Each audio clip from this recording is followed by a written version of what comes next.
Here's the truth nobody talks about. You can learn every writing trick in the book, but if you don't understand your audience, you'll fail every single time. Because here's what most people get wrong. People don't buy products.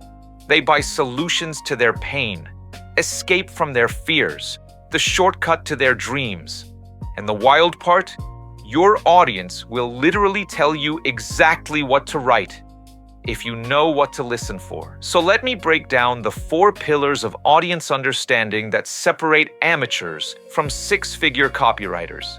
Pillar 1, pain points. What problems keep them staring at the ceiling at 3 a.m.? What makes them want to throw their laptop across the room? When you can describe their pain better than they can describe it themselves, something magical happens. They think, this person gets me. Trust, instant. Pillar 2, desires. What do they actually want? Not the surface level stuff. Dig deeper. Nobody wants a fitness program.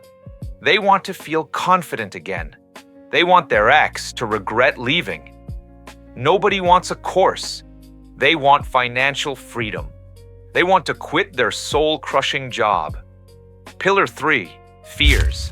What invisible wall is stopping them from clicking buy? Fear of wasting money. Fear it won't work for them specifically. Fear of being judged. Your job, address these fears before they even surface in their conscious mind. And Pillar 4, dreams. Where do they see themselves in a year? What identity are they trying to step into? This is where the real emotional connection lives. Speak to their ambition, their vision of who they're becoming. Look, copywriting isn't about sounding smart or using fancy words. It's about understanding humans at a deeper level than they understand themselves. When you nail these 4 pillars, your copy doesn't just sell. It connects. It resonates. It converts. This is day 3 of mastering the art of selling through words.